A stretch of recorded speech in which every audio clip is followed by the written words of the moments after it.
River Road, you got me running way back home. River Road, you got me running all night long. You got me singing some canal boat song. River Road, you got me running all night long.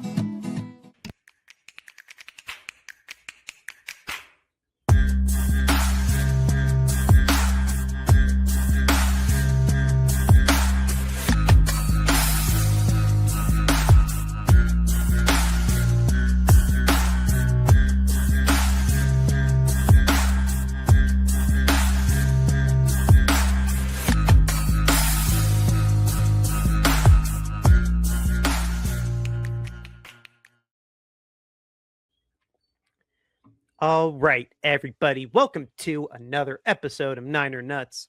I am Indiana Dan here with Easy E, and still no James, no Mr. Jimmy B this week. He is still on his European excursion, but rest assured, we are still here with you to do a parlay since we only got 3 more left, including this one.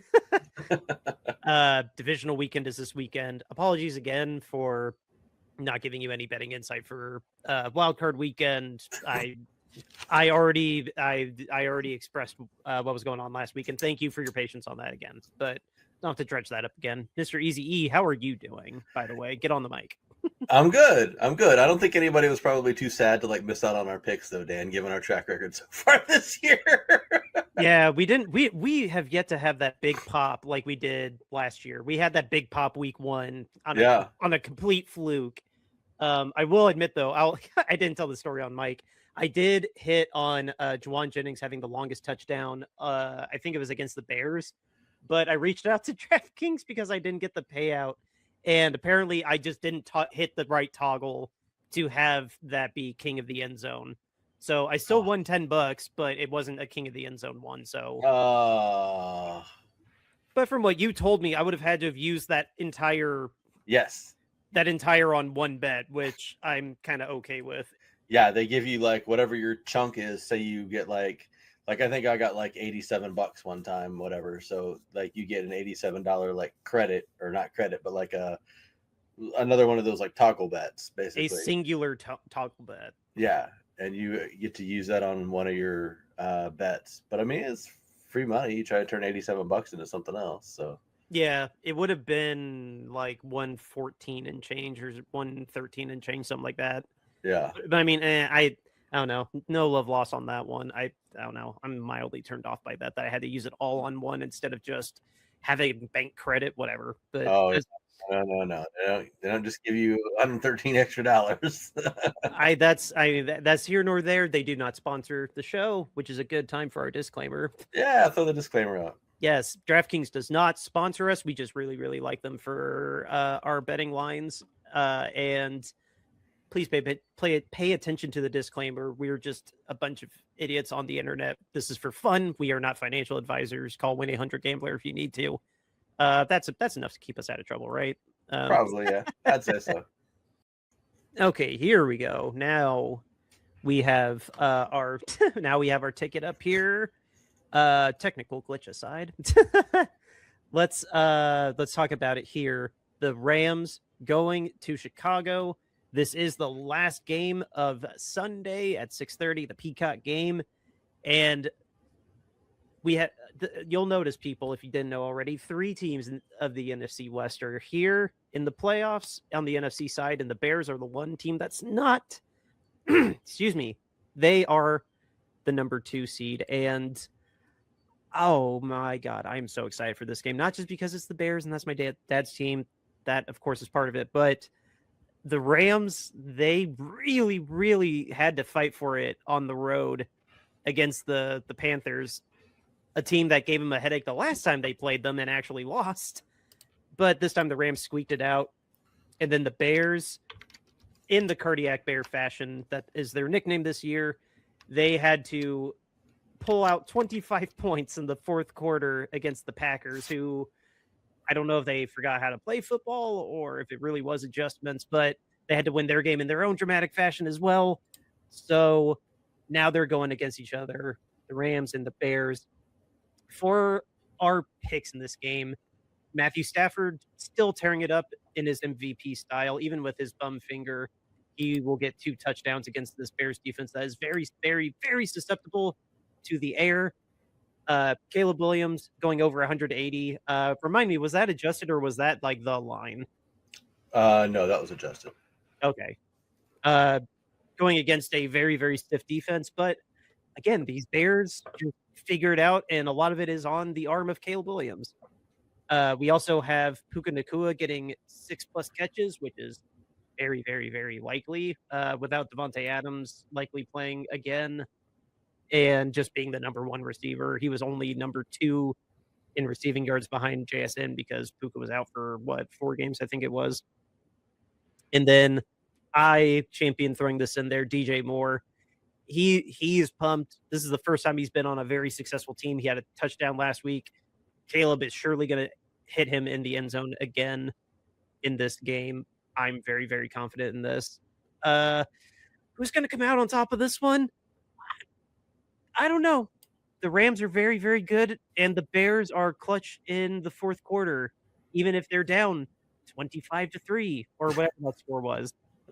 I really don't know. This one should be a -1 spread because I know the next game we're talking about was a -1 spread, but I'd imagine the Rams are probably favored. But I really don't know. I'm going to cop out. I don't know who's going to win this game. What do you think about this? Well, I mean, as far as our bets go, I think all of them are, have a good chance to hit. I mean, Stafford's, likely going to throw for a couple of touchdowns if the Rams are going to win. And then, Caleb Williams throwing for 180+ yards. I think the original line was at 220. So we altered it down 40 yards to kind of factor in for that Rams defense.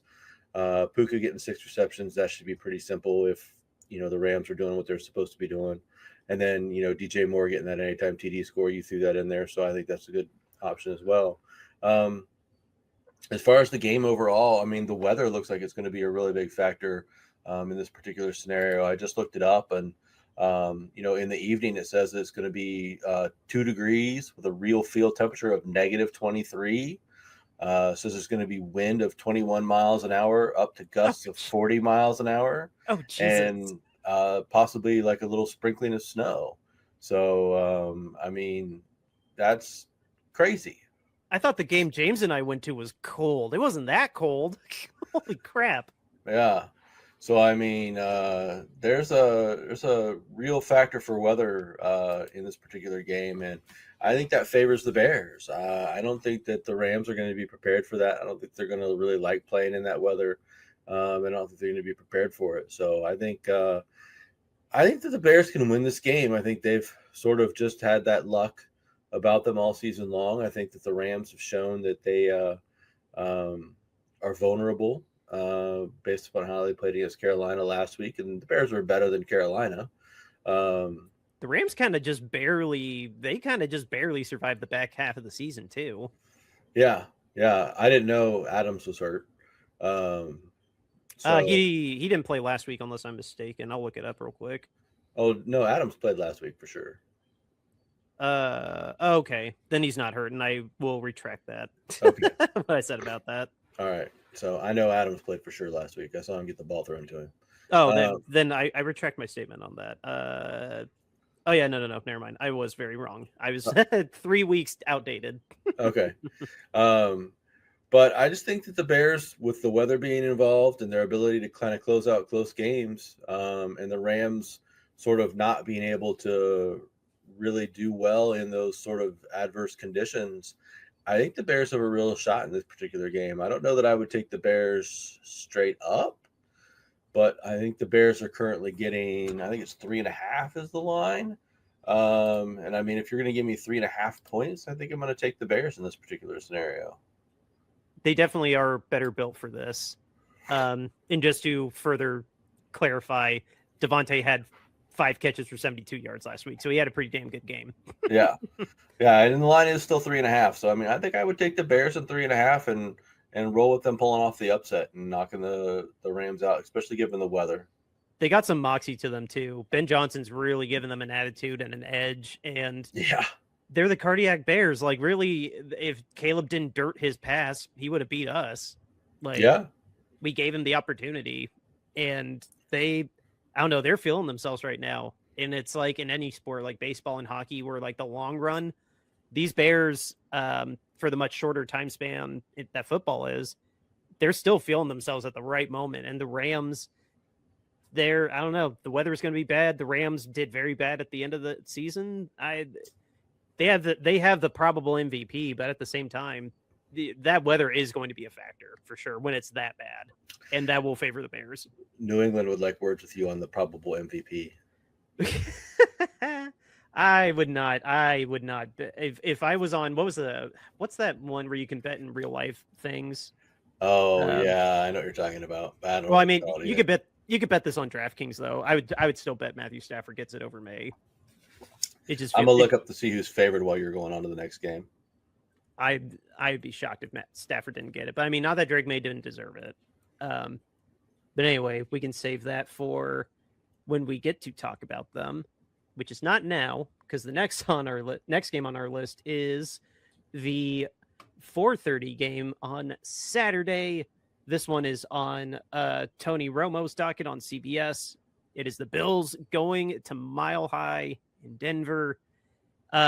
This one, we only have a couple picks on there. There was only a couple picks we were particularly confident on. It's just kind of, this one's going to be a nail biter, but at least it was at first. The Bills got some bad injury news on the wide receiver front. They've lost 2 wide receivers, both to ACL tears. So that's pretty bad. Their defense was already a little susceptible, and Josh Allen now has even more weight on his shoulders without 2 of his receivers. Yes, he does. So we want to win this ticket. So like it was finding a balance of like the picks we were confident in versus like too many, like, because if you have so many, one of them is going to be a fluke. But that's why there's only 3. We came to the conclusion that the safest bets on this are Josh Allen rushing for 25 yards, because that's that's very expected with Josh Allen being right behind Cooks as their number 1 running back, even though, yes, he had a breakout year. Josh Allen's going to throw a touchdown, probably to one of his tight ends, Knox or Kincaid. And then I really pushed for Courtland Sutton getting an anytime touchdown. This is, I believe, his first time in the playoffs. I don't think he's that old, because it's been 10 years since the Broncos were in the playoffs. But Courtland Sutton was pretty clutch. He was one of at least my only very consistent players on my fantasy team this year. Bo Nix loves targeting him in the red zone. So in the lights of prime time, when the Broncos really want to make a statement since they had last week off against the Bills, no less, I feel like Courtland Sutton's I feel like he's guaranteed to get a look in the end zone. But yeah, just those 3 picks: Josh Allen, 25 rushing and 1 pass touchdown, and a Courtland Sutton touchdown. If those injuries didn't happen with Buffalo, I don't know. I would be less optimistic to say the Broncos, because the Broncos are kind of like the Bears. They just pull it out of their ass and just make it happen with pretty much everyone they've had this year. As much as I want to believe that Josh Allen can carry this team himself to the Super Bowl, I don't know. I feel like, corny dad joke, pun intended, this mountain might be a little too difficult to climb, and Denver finds a way to pull this out. I don't know. This might be the end of the road for Buffalo. I just got a feeling. Denver's going to pull this out. I agree with you. I don't think Buffalo is going to win this game. I think they're too injured to win this game. I don't think they've got enough weapons with all their receivers going down, and the Broncos defense is really good. Yeah. So I mean, like, Shakir is kind of their only viable receiver left, and they'll just stick Surtain on him and then wipe him out. And then that's going to leave Allen with his 2 tight ends to throw to. And I just don't think that's a viable solution for scoring enough and, marching down the field enough and opening things up enough for Cook. And they'll bottle up James Cook. They'll sell out to keep him contained. I would think so. That was why I didn't suggest him for the ticket. Normally I'm all about putting Cook on the ticket because he's pretty much a lock for, 70, 80 yards a game. And I wasn't going to touch that in this particular game. So I think it's just going to be too much for Josh Allen to overcome. I mean, I don't think that's any sort of a slight on him in any way. I mean, he's dinged up. He's got that bad foot that he's been battling through.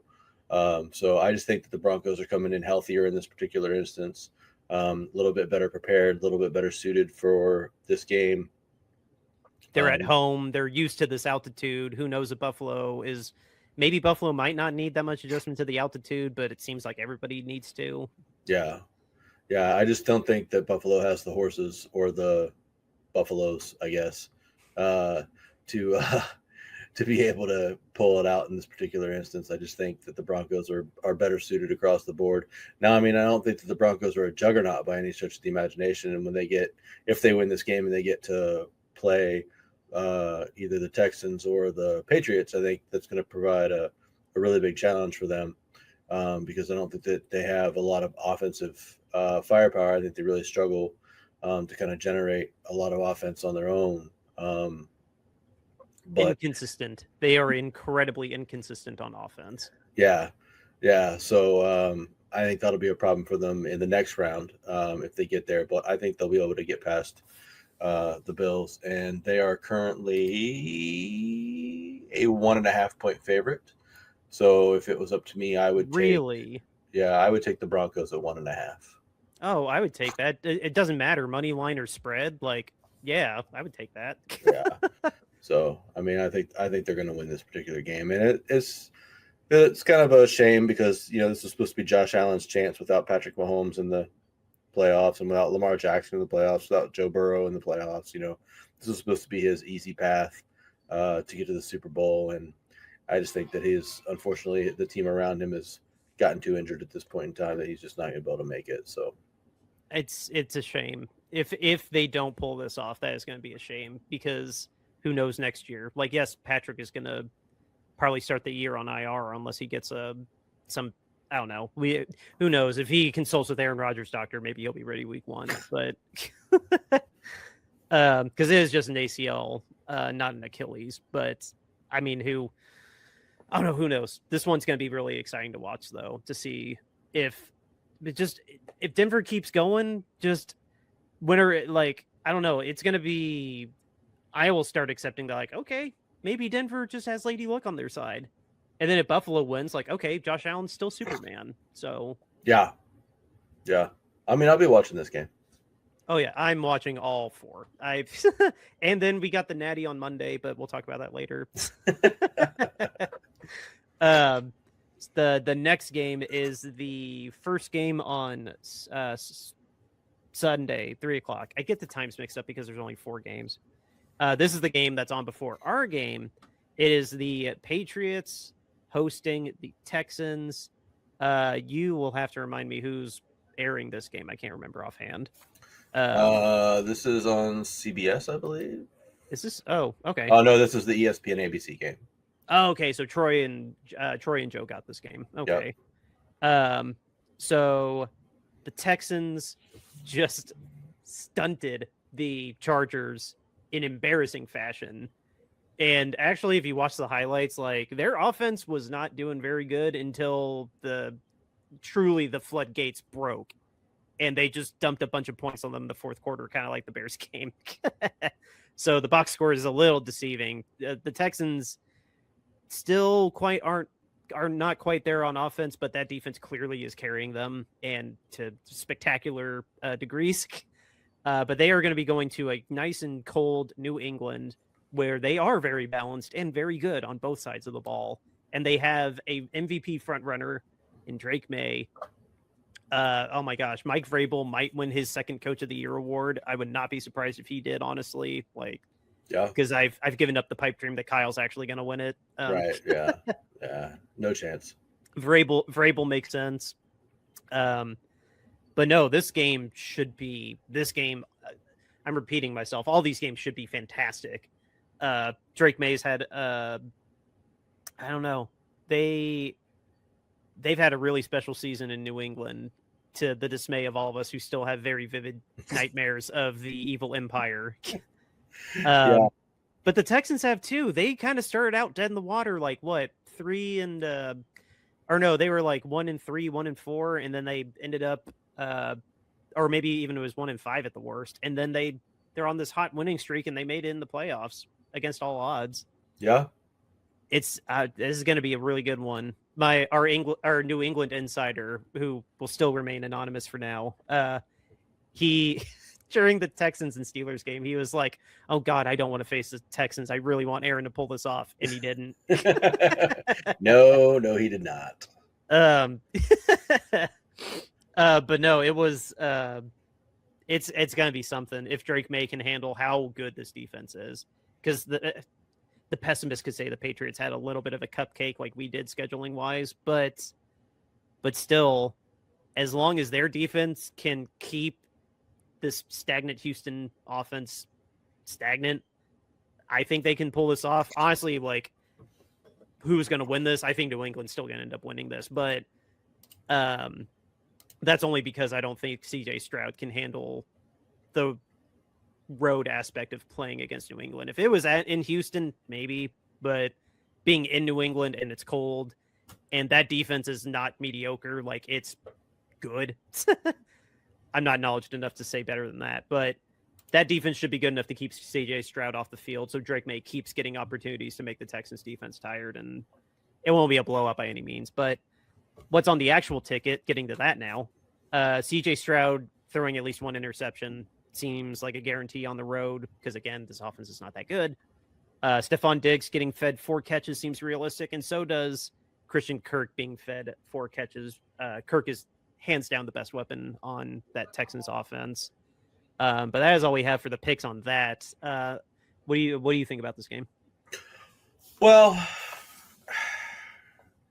this is one of the games that I'm least confident in, just because I really haven't watched the Patriots play much at all this season.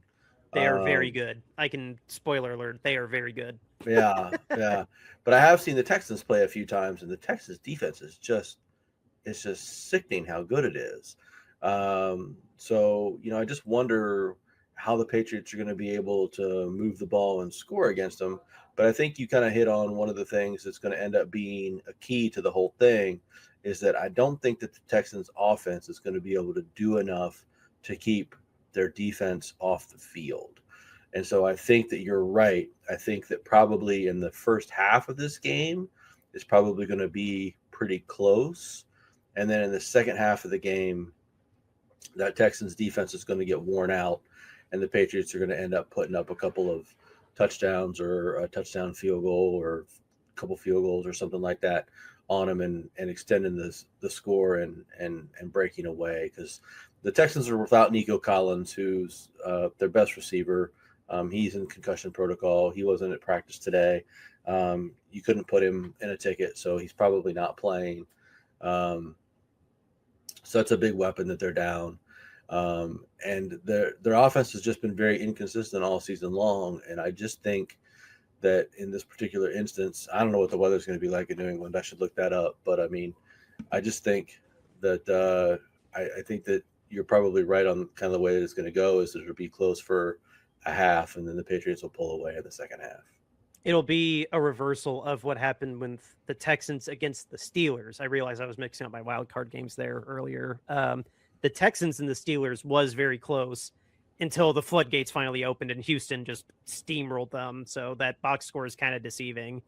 And then the New England Patriots, if you don't remember, by that box score, it was pretty damn close. They didn't run over the Chargers, because that defense did stymie May a little bit for most of the game, but the Patriots defense did more to stun, pun intended, Justin Herbert, because they only scored 3 points, so it didn't matter. Yeah. 16-3, they held the Chargers to 3 points. So a subpar offense the New England defense can handle. Will it? And I imagine it's going to end up being like that game again with New England on top, just because they'll be out there on the field more. It's gonna. I'd be shocked if it didn't mirror the Chargers game.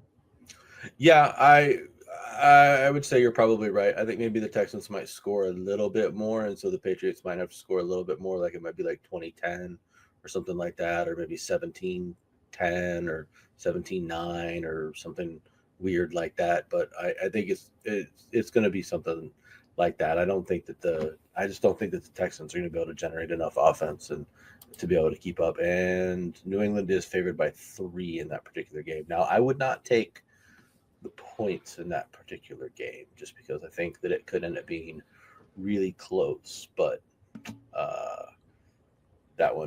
but I still think Patriots are going to win. Yeah, same. Like, have to make a pick. I would pick New England. So, all that said, we've talked about the Bears, how you've convinced me that the Bears could pull this off, and oh my God, I would love that to happen. Yeah. Broncos are probably going to pull it off against the Bills, and the Patriots probably are going to pull it off against the Texans, to the dismay of the fans all the credit in the world to that defense and D'Amico Ryans. That defense is insane. Yes, it is. So now that leaves us with our game.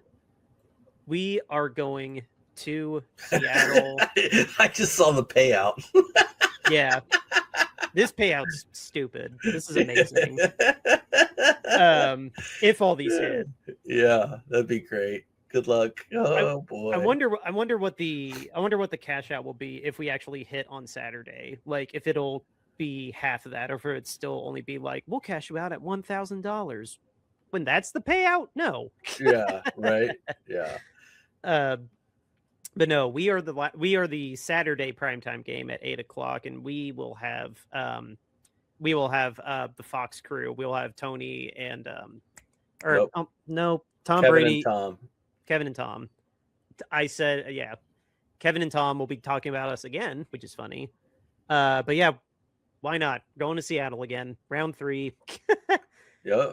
We decided that Brock Purdy is going to have a better game than the last go around, hit 200 passing yards. JSN, he's going to hit 80 yards at least.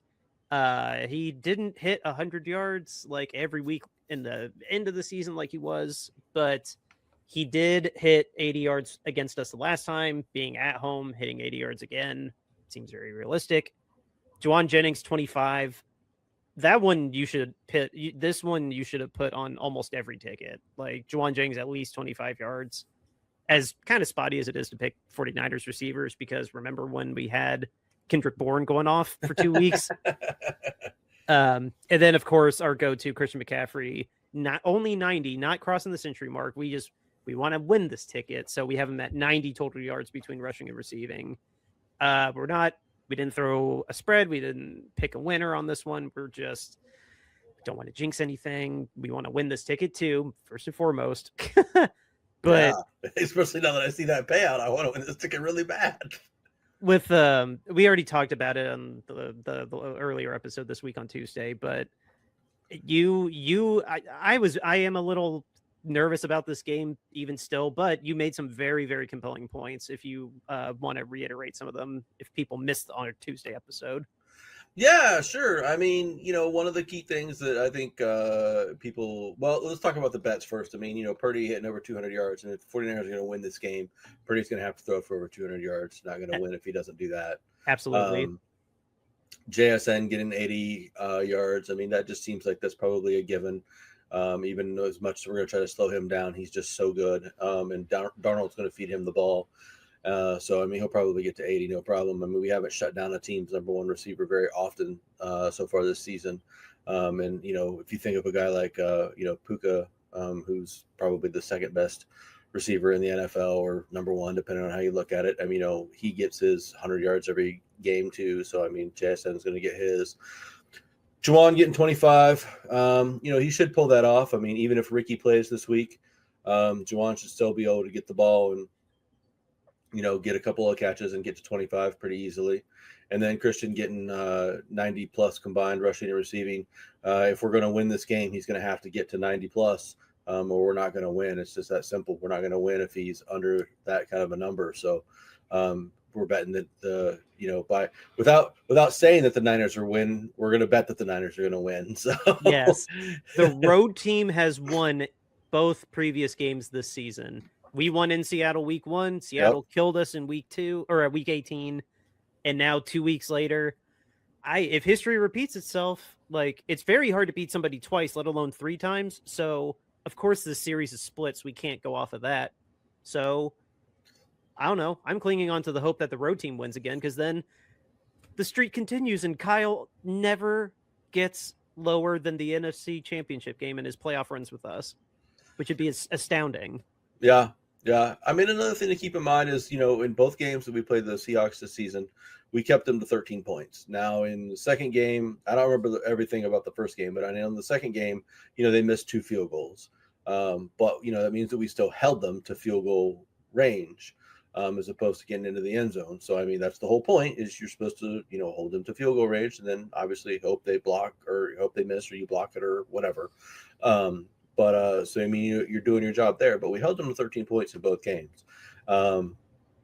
Obviously, we only scored 3 in the second game, but I really feel like the 3 points in the second game, I really feel like that was just more of a function of our offense just not running smoothly and not functioning well. We were missing Trent. We were missing Ricky. We were down a couple other starters on defense as well. We just weren't able to stop the run against Seattle in that second game, and we allowed them to control the time of possession. We allowed them to control the clock. We allowed them to convert all those third downs. And, offensively on our side, we just didn't do those things. Now, was that because we didn't have Trent? Maybe, hopefully. Was it because we didn't have Ricky to stretch the field and create some spacing for our passing? Well, maybe, hopefully. We'll see. I think Ricky's going to play this week. We'll see if that's true or not. He says he's going to play, so we'll see. But I just think that this is a different 49ers team coming in this time to Seattle. It's more akin to the team that played week 1 minus Kittle, unfortunately. But Kittle only played a quarter and a half, or no, a half a quarter the first game. So, I mean, we didn't really have Kittle for the first game either. So, I mean, I think this is a team that can come in and score, 20-ish points, maybe 23 points, similar to what we did against the Eagles. And if the defense can do what they've done both times against the Seahawks and hold them under 20 points, this is a winnable game. So I'm not particularly worried about this game in any way, shape, or form. I think it's going to be a good game. I think it's going to be a close game. I'm hoping that it's not a blowout. I think if it's a blowout, there is a world that I can see where it's a Seahawks just demolition for some reason, where they just come out like the 49ers basically spent all the juice that they had last week, against the Eagles, and that was it, and that was all that they had. And so, I mean, the Seahawks just come out and smash them like 31-10 or something like that. I mean, I can see a world and where that happens, but I don't think that that's going to happen. I really think the 49ers have a chance in this game, and I really think the 49ers can win. You're giving me hope. You are definitely giving me hope.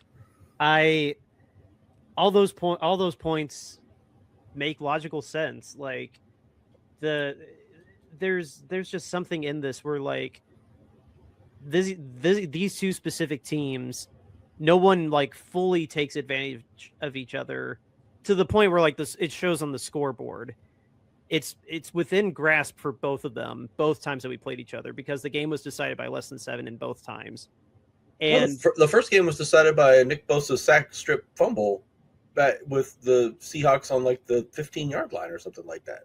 Yeah, and I remember there was an opportunity. It was the drive that I realized that like the Seahawks were gonna lose. It was somewhere in the fourth quarter. They decided to do like 2 trick plays in the same drive, and it blew up. Both of them blew up in their face. And I was like, okay, they're getting a little too cute. Like they don't want to win this game that much, or they don't think that we're going to take advantage when we get the ball back. But then here in the second game, like you were saying, we just weren't executing. If that one pass was caught by Christian, and kept that drive alive, like even if it resulted in a kick, that's points, which we got 3 and that was it. If we got to 6, or if we were there and got to 10, how big of a pendulum swing that would have been momentum wise. And we could have, I mean, maybe we would have still lost by 3 or less, but no, these two, there's there is reason to believe, and I will still be nervous as hell and sweating Oh yeah, Saturday, whoa, yeah, uh, but no, Tonjes is just as good a tight end in terms of the passing game. You can't replace Kittle in the blocking game. Defensively, we should do a hell of a lot better in the run game. The way that Wallow and Kendricks played, like they looked fantastic in the middle, yeah, especially for how little time they've spent on the field with us. yeah. There are reasons there. I don't want to get my hopes too high for the heartbreak, but there are valid reasons to not assume we're just going to get killed in this game, and you're pointing out quite a few of them. They're playing for a lot of motivation too, because I mean, all signs point to Fred coming back next week if they make it that far. So Yes. I mean, they're playing for a lot of motivation for that too. I mean, these guys. He is out this week. He is out this week. He was practicing, Yeah. but they deemed him out today as of January 15th. Yeah. So I mean, there's a lot of motivation there too. They're playing for him to come back and play next week as well. So I mean, that's on the line for them also. So I mean, there's a lot that they have motivating them. I mean, I think they want to come back and get a little bit of revenge for that last game. And like I said, I think that they really feel like they just didn't play to their standard. I don't feel like I don't feel like the Seattle defense. I mean, I think the Seattle defense is good. Yeah, it's a good defense. Don't get me wrong, but I don't think that the Seattle defense was so good that our offense can't overcome it. I just don't think that's the case. Like the Texans defense when we played against them, our defense was great. yeah, There was nothing that we could do against that defense. yeah. That was bad. That was a bad outing for us. Yeah, there was nothing we could do against that defense. They had everything covered, and the way that they matched up against us was just bad, and it was just not a good situation. But the Seattle defense, I mean, okay. I mean, they're good, but I mean, I just think we just need to execute better. I think if we execute better and we have Trent back and we have Ricky back, I think that we're going to be all go on the offensive side of the ball. And I think that's going to make all the difference in the world. And I think if we can get to 24 points, I'm going to say 24 points. I think if we get to 24 points, I think we win. Gotta get higher than 17 because 17 is our. Oh God! Don't put me on 17 points. 17 is our Achilles heel. That's yeah. I don't want to be on 17 points. 17 points is bad. So, but I think if we can get to 24 points, I think we can win. I mean, I think the defense just has to slow that. We talked a lot about it on the last episode. But for the sake of people that aren't avid, if you're not an avid listener and an avid watcher of the show, you got to watch every episode or you miss key things like this. But exactly. They've got to really slow down the run game of the Seahawks. We contrasted that a lot in the last episode about how in the first game we held the Seahawks to, I think it was like 70 or 80 yards total rushing, and then in the second game they had like 180 total yards rushing or something like that. So it was we noticed so many of those things. It was the time of possession, third down conversions, rushing yards, penalties not so much, but penalties too for what they're worth. Yeah, it was all inverted. Yeah. Whoever ran more control, and when you run more, you can control the clock better. That's a given. And yeah, that's how we won the first time and they won the second time. You owned the ball and you ran really well. Yeah. So the 49ers have got to come out. They've got to establish some dominance on offense, which means they've got to run the ball, even when it's uncomfortable and even when they don't want to. But they've got to have some success doing it. They can't just run into a brick wall the entire time. They've got to be able to move those bodies up front and allow Christian to get at least 2.5, 3 yards on a carry. I mean, he can't be running into the line and getting 1 or 0 yards to carry. I mean, he just can't do that. But they've got to run and they've got to stick with the run and they've got to get Christian, probably, I don't know, 15 running touches, probably something like that. They've got to get him at least 15 carries, maybe more if they're having really success. And yeah, they just got to dominate on the run game and hold off Seattle's rushing game. Put the ball in Darnold's hands. Make him beat us. If I get beat by Sam Darnold in this game, then fine. The Then first time that Sam Darnold wins in the playoffs. Yeah, then fine. Then I get beat by Sam Darnold, and I'll take my loss, and it'll suck, but I'll be like, well, we did what we were supposed to do. We held their running game to 50, 60 yards, but Sam Darnold threw for 250 yards and 3 touchdowns. Well, there you go. I mean, so be it. I mean, that's fine. You can't stop both the run and the pass, most likely. Our defense is not going to be able to do that. Yeah. So, I mean, if you can hold the game and put the ball in Darnold's hands, because as we did on the last episode, Darnold hasn't even thrown for 200 yards in either of these 2 games, either the first week or the last week. No touchdowns either. Yeah, no touchdowns, no 200 yards. So he's not doing anything in either of these games other than just throwing the ball to JSN a few times and letting him do all the work. So, I mean, put the ball in his hands, make him make mistakes. He led the NFL in turnovers as a quarterback, I believe. He had 20-some turnovers this season. I'd love to be able to get some pressure on him because it seems like that if you touch him, he's going to fumble the ball away. So if we can get any sort of pressure on him, he'll give us the ball. That means our league worst pass rush actually gets to him. Yes. And we were the worst pass rush by a good margin. Yes. So I don't know how Salah is going to make that magically happen. Maybe he blitzes, maybe he doesn't. I don't know. But whatever. But if we can get to Darnold and touch him, it sounds like he'll give up the ball. So, you know, we just need to put pressure on him, make him uncomfortable. And he'll throw picks. I mean, we just got to catch him. But he'll throw picks. And so make him beat us. Like I said, if we get beat by Darnold, fine. But I don't want to get beat by Charbonnet and friggin' Walker just running the ball up and down the field like what happened in week 18. That's just infuriating. Yeah. No, I completely agree. My prediction, 24 20 Niners. I like that. I like that it's going to be under 30. I think it will be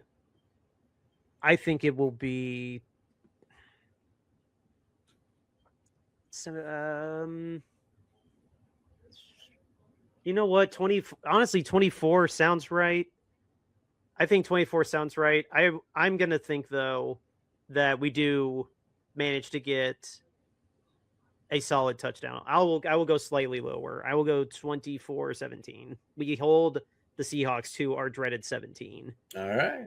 I think honestly, like you saying that score, I would not be surprised if it was that close, less than 7. But you will be the under. I will be exactly 7.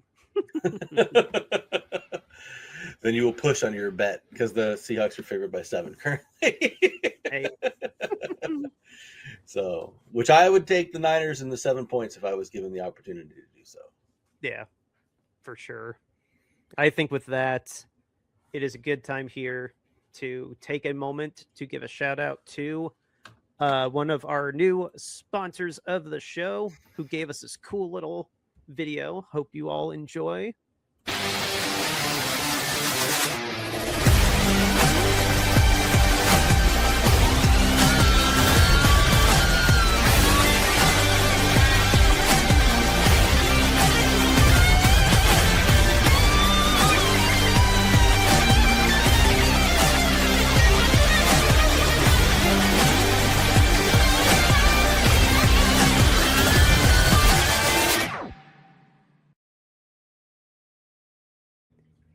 Yes, we are sponsored by the Columbus Lions of the AAL. This is what comes up when you check them out on their website, columbuslions.net. Tomorrow, before the games kick off, if you are in the area, can go try out to see if you have what it takes to be a Columbus Lion. So if you want to do that, ample opportunity right there. Otherwise, you can come on here, see what's going on in the off season, take a look at their VIP suites there. follow their news. You can get some more info about the AAL as well. We will be having AAL content on the Shady Sports Network. Keep an eye out for that. We will give them a little bit of shout out. Look at their merch. Look at that. That is a dope hat. Is it really National Hat Day? Yes, that is real. Separate from this ad. Yes, it is National Hat Day. Oh, I wish I'd have known I wore a hat. Minor League Baseball posted their 10 best-selling hats from last year, and the Moon Mammoth was number 1. Yeah! No surprise. Yeah! I contributed to that for sure. But back to the Lions. All their socials are here. I already said, but we will have AAL content here on Shady Sports Network. And just one last reminder, go try out for them tomorrow. If you're listening to this the day it drops, Saturday, the 17th, go spend your morning with them. See what you got. See if you got what it takes to be a Lion. Oh, and actually, here we go. It looks like the Lions uncaged their schedule back in November. I apologize for missing that. You can go ahead and start planning for their games this spring between April and June. It's all right there.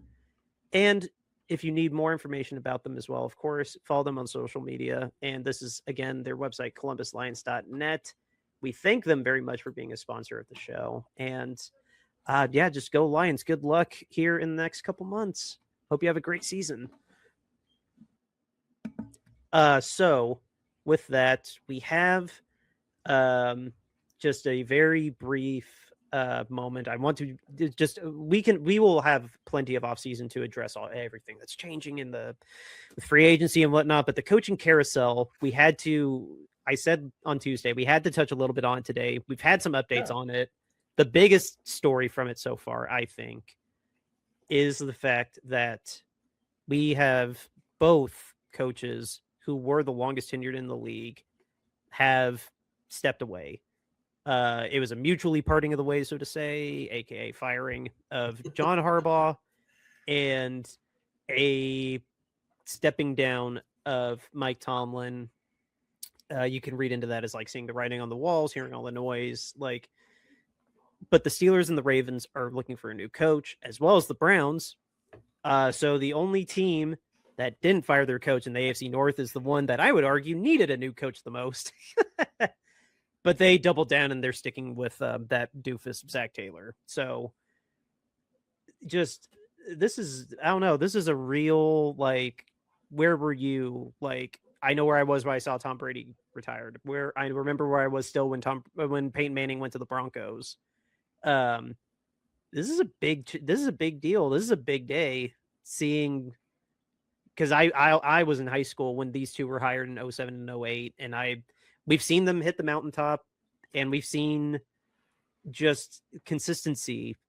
They were always going to be there. They always had great seasons typically, and they set a standard of professionalism that we don't really see that much in the league, like, because so many teams turn over so often. It's very rare for even like us going on. Next year will be 10 years of Kyle. That's rare in itself. But 18 and 19 years between Tomlin and Harbaugh in Baltimore and Pittsburgh. This is a real changing of the guards for them. They haven't had to look for coaches for almost 2 decades. And yeah, I was talking to my wife about it, and I was texting you guys about it. I thought Harbaugh needed to be fired. Like, even my Patriots insider friend, I told him, like, I can't see them firing him, but they need to have the conversation that 26 is it. But then they did it, and I commend the Ravens, like, because that's not an easy thing to do, especially given his tenure. And then same thing with Mike Tomlin. Like, I mean, I wouldn't have argued as much about Tomlin getting fired. I wouldn't have argued as strongly if it was one or the other. I would have picked Harbaugh, but you can see a lot of the same things that were going on in Pittsburgh, just being stagnant. You were always a 9-win, 10-win, maybe an 11-win team, lapped out of the playoffs in the first round, and it's been going on for years. Yeah. Yeah. So, like, you're consistent, but consistency can be stagnation. Yeah.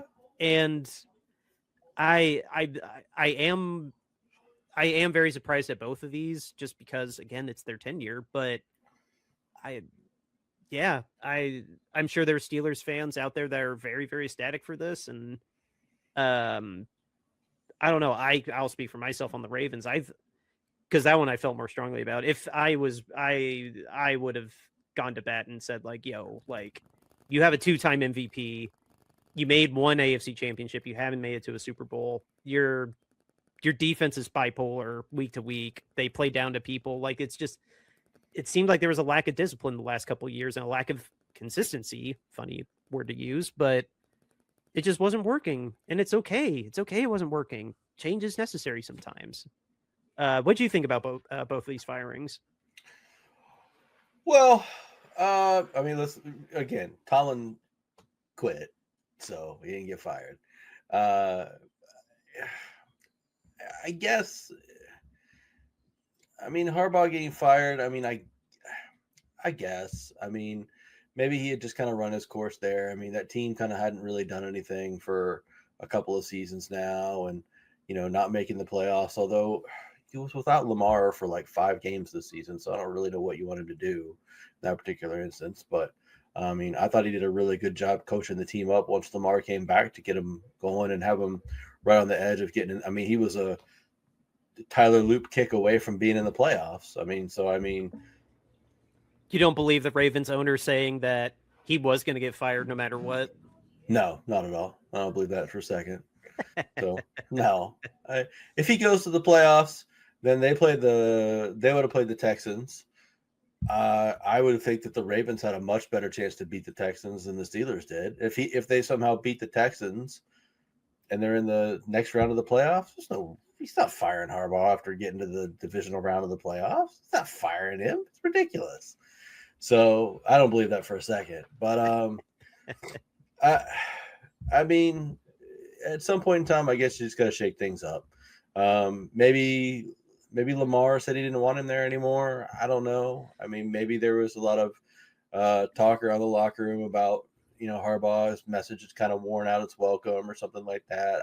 I don't know. I agree with you that they were really inconsistent the last couple of years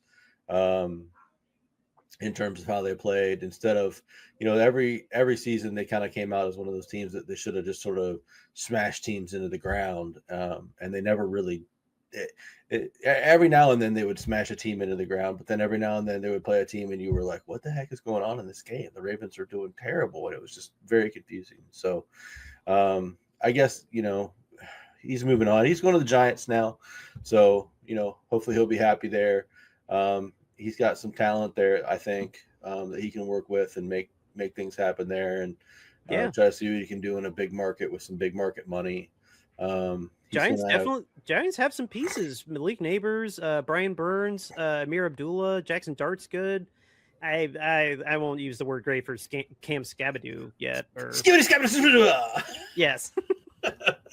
I won't use the word great on him. Yeah, he's a great personality, but they have pieces like the Giants. He's not starting from scratch with them. No, and there'll be players in free agency and stuff like that, and he'll attract free agents because he's there. So, I mean, I think that's good. Yeah.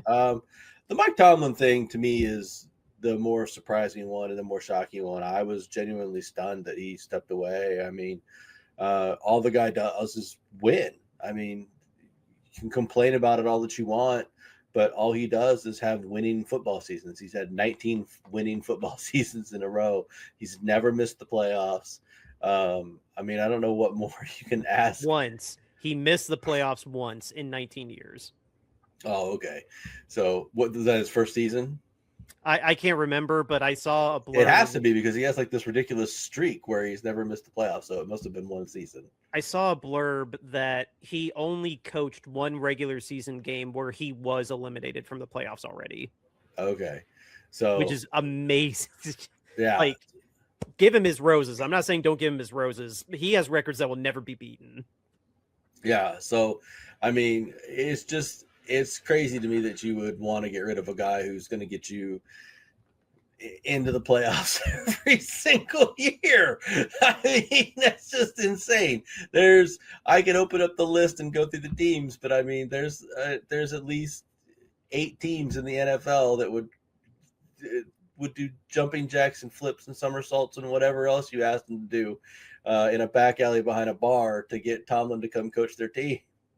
I mean, they would kill for that kind of production on a weekly basis. I mean, there's no way they wouldn't want that. So I mean, there's franchises that have never even sniffed the playoffs, let alone been there 18 seasons in a row. Here we go. It's I wanted to make sure he did only coach one game. Going into it, he knew he was out of the playoffs. But he did ultimately make the playoffs only 13 of 19 times. Okay. Just to be the statistician nerd, only 13 times. Okay. 13 out of 19 times he made the playoffs, but every 19 seasons he had a winning record. Yeah, and he only got two Super Bowl appearances, one ring, yeah. But, so I mean, get rid of this bum. And he's never really had a great quarterback. I mean, he had Roethlisberger for like a time there. Big Ben was pretty damn good. Big Ben belongs in the Hall of pretty good quarterbacks, but that's about it. So he's not going to go in the Hall of Fame anytime soon. Belongs in the Hall. Sam, clip that. So I mean, that's awesome. He's no Peyton Manning, he's no Tom Brady, he's no Drew Brees, he's no any of these guys. He's all right. So I mean, but I mean, Tomlin's done well. I mean, just look at the work that he's done the last 4 years since Roethlisberger's retired. I mean, he's had absolute crap at quarterback, and he's still managed to get this team to a winning record, and he's still managed to get his team to the playoffs. So I mean, I don't know what. If that's not good enough for your team and that's not good enough for your city, then I don't know what you really are asking. Now, I mean, now it does suck that he's been, to the playoffs the last, I think 6 years in a row, and he's been a one and done. I mean, that sucks. I mean, that's frustrating. I get that. I mean, I understand that perspective, but I mean, all you can ask for is a seat at the table and try to make something of it. And I mean, yes, they haven't made anything of it, but then you've got to do more and get him some more pieces and some more parts to work with. I mean, he's put together a roster with mostly a bunch of guys that, kind of, I mean, he's got some stars. I mean, he's got Watt, but Watt gets hurt every season. And then, he's got a couple other guys on the defensive side of the ball, but they're all old. Offensively, he's got Aaron Rodgers this year. Rodgers sucked this year. He wasn't good at all. So he had one wide receiver, DK Metcalf, who's a complete nutcase. So I mean, he's to that though, who besides Andy Reid embraced the character flawed individual like Mike Tomlin did? Oh, sure, yeah. That's a superpower in itself. I can't remember way far back, but in my prime time, the 3Bs and then Burfitt and the Burfitt and Brown thing. I can't remember all the nut jobs that he had, but if you had character flaws, that's fine with Tomlin. He knows how to set you straight. Yeah, but I mean, I don't know if I'm a franchise like the Cowboys, I fire Brian Schottenheimer today and give Mike Tomlin all the money that he wants and say, come to my franchise. Come help us. Because if you can get us to the playoffs, woo, we're sky high. Yo, Miami definitely fired Mike McDaniels to try and take a shot at Harbaugh. Yes. You want to talk about a culture shock that would be very welcome in Miami? A Mike Tomlin culture shock would straighten that roster up in no time. Yeah. Yep. Yes, indeed. But I mean, there's probably 20 teams in the league that you could just hire and put Mike Tomlin on, and he would improve them. There's very few teams that have a good enough coach on them, probably outside of the ones that are remaining in the playoffs right now. The 8 teams that are remaining in the playoffs. Probably any other team. I mean, Dan Campbell and Kevin O'Connell and a couple other guys like that. But like I said, there's probably a good 20 teams in the league that you could all just put Tomlin on right away and be like, oh, well, we've just instantly made our team so much better. Congratulations. And so Yeah. I think Imagine him in the black and silver in Vegas. Wow. Yeah. I mean, that'd be dope. I don't think he has any desire to go to Vegas and like that much of a rebuild, but yeah, I don't think he's going to coach next season. I think he's going to take a year off. I think he'll take some time away, probably do some TV for somebody, NFL Network or something like that, or whatever. Or sit behind a desk with one of the other 100 people that sits behind a desk at any of these halftime shows now that have 20 people behind them as they sit there. I don't know how any of these guys. It's just a racket, but whatever. Hey, Fox, replace a Steeler with a Steeler. Yeah, that would be the. We're past Terry Bradshaw's prime.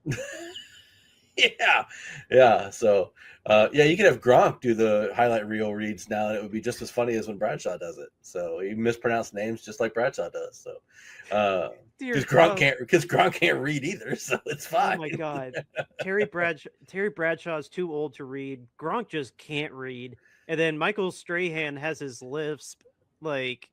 Yeah. And then the other guy's not going to do it. Like he's already Howie's hosting. not doing anything. Yeah. Oh. Yeah, Howie's just not going to do it. He's just like, whatever, man. I'm not doing that stuff. So sorry for catching strays, Fox, but yeah. So there you go. Put Tomlin on there. Have Gronk do the reads. Be a great halftime show. So, but that hits my funny bone just right in the right spot. Hearing Gronk do reads is the best. Yeah, I mean, having Gronk do highlight reel reads, that would be pretty awesome. I gotta admit, I would enjoy that. So not to get so far away from Tomlin. That's okay, because now we're gonna put him on the set with all those guys, and it's fine. So, now if he ends up on the set with those guys, I'm gonna die laughing. I would actually turn on Fox more often than CBS if that happened. Honestly, I very much prefer CBS because I'm that curmudgeon that likes the more serious but still kind of light. But like, I don't know, if it's not clear why I don't like Fox. Yeah, no, I get it. So, but yeah, I think Tomlin's got his choice of jobs when he decides he wants to coach again. I don't think he'll have any problem finding a job anywhere that he wants to go. He'll be able to coach for virtually any franchise that he wants. Any franchise would be lucky to have him as a coach. Seems to be an outstanding human. He seems to be an outstanding coach. He seems to be a real player's coach. And all he does is bring success. And I would imagine that he's going to do that for any franchise that he starts for. Absolutely. Like, change just needs to happen sometimes, but when you look at what Mike is able to do, set a winning culture, set troubled players straight, and he's not afraid to take them on. I don't know any player past or present that would have anything bad to say about him. Like, it sounded like it was an extremely somber day in Pittsburgh the other day when this happened. I don't know. Big changes. Really, really notable big changes this offseason. Well, they got no coach. They got no quarterback. I mean, they got two of the biggest pieces of parts that you need for a team they don't have for next season. So good luck. I mean, they're going to be down bad next season. So the Browns might not be in the basement of that division next year. Yeah. The Ravens still have a good roster. They just got to get the coach in there now. Yeah, I mean, anybody's going to be able to come in and coach that roster, though. I mean, you got Lamar. Just like, here, Lamar, go do Lamar Jackson things. It's fine. You got Lamar Jackson on one side and Kyle Hamilton on the other. You're going to be fine. Yeah. So, I mean, it'll be interesting, but I don't know. I'm a big fan of Mike Tomlin as a coach. So yeah, I am too. They are both going to be fine. They are both still making the Hall of Fame whenever they do retire for real. Oh, yeah. You can't take away this. The way this is ending today is not diminishing at all what they did. They both got rings and trophies to their cities. So much respect around the league. Like this doesn't diminish who they are in the respect. Like they're still phenomenal coaches. Yeah. They'll do whatever the hell they want. Yeah, I mean, I'm still gonna hate John Harbaugh and his stupid Ravens for his stupid Super Bowl trophy, but yeah, my wife, when I was talking to my wife about it, she was like, "You do talk about the Ravens a lot," and I'm like, "Oops!" Like, yeah, screw the Ravens. There might just be a tad bit of resentment that's going on 14 years now. Yeah. I'm not at all sad that they lost their coach. They can just burn in hell. Can't win a Super Bowl with a 2-time MVP. Yeah, that's right. Bite it. Oh my God. Okay. That's that feels like a good stopping point. We're a little bit over, but I was gone for a week. I don't mind going over just a little bit. The listeners and viewers get bonus time. I'm sure they're excited. Oh, for sure. I don't owe it to you guys, but I like being on mic every now and then, believe it or not. But we have to give a shout out to our other sponsor, our other great sponsor, Royal Retros. What is it? It is your go-to place to get yourself an authentic throwback jersey, whether it's football, basketball, baseball, any of the major sports that got you covered. The Candlestick collection is still there. It's curated with the Bay Area in mind. And so when you find something you like that's 49ers related, baseball Giants related, or anything for any sport or team, throw it in your cart and use the promo code Shady Sports. Now get you 10% off of your entire order, not just special items, not just select things. Your entire order, you get 10% off of the promo code Shady Sports. It helps us out. It helps out our awesome EP Sam and everybody in the Shady Sports Network. Again, promo code Shady Sports. You get 10% off of your entire order at royalretros.com. Go get yourself an authentic throwback jersey today. Oh, and that is not all, people. We are selling t-shirts. We started selling t-shirts because we were inspired. All of us, we were inspired by just this lack of accountability that's there when you compare owner punishments to player punishments. Players get in trouble, we find out, like, in the middle of them being arrested sometimes. But when it comes to owners, they just get away with things that come out way too long after the fact. The retribution's not even like that strong to them sometimes. Looking at Daniel Snyder, looking at Tepper, looking at, I mean, according to Dan Snyder, everybody's got some dirt, which doesn't surprise me. But that aside, owner standards need to be the same, if not higher, than player standards. That's why we have the hashtag down here, owner accountability. And to put our money where our mouth is, we are selling t-shirts, and all the proceeds of these shirts is going to Mountain Comprehensive Care Center, the women's shelter in Kentucky. We've had them on the show. It was a wonderful interview. They do wonderful work helping women and children in need to get out of abusive, dangerous situations. So all the proceeds from these shirts go to them. The first shirt here just has, we call it our standard logo shirt. It says owner standards over player standards, hashtag owner accountability. This one, you get a variety of colors to choose from. You pick your style, whether it's a short sleeve, long sleeve, hoodie, or a crew neck, and then your size. They're all made to order. All these shirts I'm about to show you. And the pricing starts at $22.99. And we are selling them through bonfire.com. The next shirt is our podcast cover art. You love this show. You want to rock it as a t-shirt. Our cover art, it's right there for you.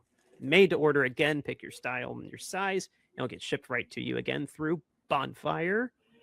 The next shirt is our alternate logo. This one has the goalposts and the peanuts on it. I personally think this looks best in red, but you got a couple color varieties on there. Made to order. Just pick your style and your size. And the last shirt is what I like to now call our minor league baseball alternate logo. It is a peanut with a bowl of nuts and his 49er glasses, hat and glasses. This week, very patiently and nervously waiting for us to have round 3 with Seattle in the divisional round. Again, the link to the Bonfire store is in the show notes, as well as a link to Mountain Comprehensive Care Center if you want just more information about them. Again, we don't want to make profit off these shirts. We just want you to have a cool shirt, support the show, and help some families in need and seen. Whew. Okay. Any last second? Actually, no, I'm going to hijack that. Yeah, he's going to plug Indiana. Dude, I get to. Give me one sec. There we go. Now I got my headphones back on. There we go. You knew this. You knew this was coming. You knew this was coming. The Natty is on Monday. If you didn't, if you weren't already excited enough that we had Saturday football and Sunday football for the playoffs, the wildest weekend in NFL historically, divisional weekend is the most exciting weekend of football. And I wholeheartedly agree with it. The most wild things happen in division weekend. After that, though, on Martin Luther King Jr. Day, not to take away from that, of course, we are also having the national title game where the Indiana Hoosiers are going to Miami to face technically a home crowd in Miami against the U, or the Miami University. They don't call themselves the U, right? I don't. Oh, they do. Okay. So we're going to go face Miami in Miami for the national title game, and Indiana's still 8.5-point favorites last I checked, as of this taping, and I don't know. I guess I'm more nervous in the sense that I just truly can't believe this is happening. This is just insane. I can't wait, and I wanted to hijack the news part for this just to put it out there. That Eric and I, we did our Indiana Ohio State bet, and I won it this time. He won it last year, and maybe this year I'll win the Natty too. Like you won the Natty last year. Yeah. More power to you. I hope you win. I'd like my team to have lost to the eventual national champions. That'd be all right by me. That's what my dad would always say. If you're gonna lose, cheer for them to be the champion. Yep. It's so rare. It's such a rare feeling because I'm not a Bama fan. I'm not a Patriots fan. I always end up cheering for underdogs. So I really just if I could just see, I saw the Cubs when I was born into a Cubs family. So of course I was thrilled when the Cubs won in 2016, and I'm passively a Giants fan, but that really didn't strike my heart quite like seeing our teams at least get to the Super Bowl and win NFC championships. But those aren't Super Bowls. I'm so excited. A team I truly love might actually win an actual national world championship. I fill in the adjectives. It's the Natty, but I cannot freaking wait. I hope this ages very well, not poorly. If I can have one, we're already playing with house money for the Niners, but that's why I'm putting this out there. This season's already been so good. If we get knocked out by Seattle, Indiana has been the bullies this year. We've never been the bullies. We've been the laughingstock of football until last year. If we can be rewarded for all this hardship with one trophy, pretty please. Then we can go back to being terrible again and fire Signetti. I don't know. Just give us one national title that we can hang our hats on, that I can tell my grandkids, I saw Indiana when they finally became relevant in football. Yeah. Even if it's just the one time and the floor falls out. Let baby have his bottle once. Yeah. Well, I think you got just as good a shot as anybody. So, I think you got you're favored by 8.5 points. So, clearly Vegas thinks that you got a great shot. So we got the Heisman winner. We have a stout defense. Charlie Becker is coming on at the right moment, and that's with Surratt and our other receivers. We got the Heisman winner. We got Fernando Mendoza, who's been playing out of his mind. If he wins this game, he can say something that neither Joe Burrow or Trevor Lawrence can: have a truly undefeated season with the title and the Heisman. Yeah. So kind of suck that. I just okay. I will get off my soapbox. No, that's all right, man. But do your thing. But yeah, that is to then say next week's first episode is going to be late because I don't want to tape during the national title game, and it's on Monday. So yeah. So next week's episode is going to be late. It's going to be Wednesday and Friday instead of Tuesday and Friday. So yeah, hopefully I will be fresh off a hangover from winning the title game and celebrating. And yeah, of course we'll recap our game as well. That's going to be the prime focus. But yeah, next week we're going to be Wednesday and Friday instead. For the national title game. It's so much football this weekend. It's going to be such a great weekend, dude. I'm going to have to get one of those day pass things again so I can watch the national title game since it's on ESPN. Oh man.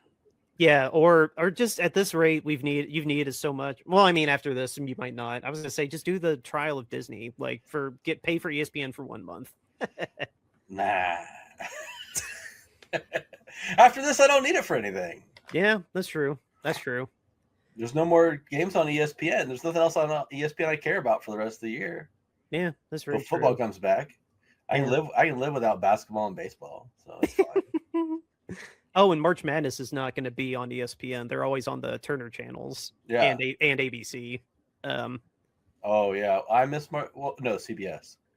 Oh yeah. It's a CBS and then the Turner channels like TNT, TBS. Yeah. So I mean, I'll get it on HBO. They play it on HBO. So I get that on HBO. HBO will have all of them except the CBS ones. But then, hey, there's a reason to get Paramount Plus. I have Paramount Plus. Hey, well, hot damn, you're not going to miss any of March Madness, just like me. Yep. I'll be set. Oh my gosh! Yeah, when we temporarily transition from Niner nuts to March nuts, or whatever we transition to in the off season. The off season is always just so awkward because it's a struggle for content. Yeah, and we'll just surprise James whenever he's back from Europe. We'll just surprise him. Yeah, I agree. Okay, this has been fun, guys. Hope you enjoyed this little bit of extra long episode. We'll be back on Wednesday, not Tuesday. Just don't forget that. Cheer loud and proud for, I guess, if you're a Miami fan, like I'm not, but yeah, our game again is Saturday at 8:00. Tom and Kevin are calling it, and yeah, this it comes down to this. If we can do this, we can do anything, though. Honestly, I will. That's how I will feel after the game. Yeah, a friend of mine and I were talking about it at work today, and he said he thinks that whoever wins between the Niners and the Seahawks will represent the NFC in the Super Bowl. So we'll see what happens.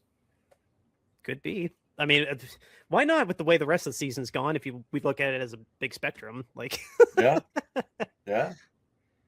All right, our outro music is "River Road" by Justin Muth. Just beat the Seahawks, guys. Have a great weekend. We will see you on Wednesday. Yep. Go Niners.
River Road, you got me running way back home. River Road, you got me running all night long. You got me singing some canal boat song. River Road, you got me running all night long.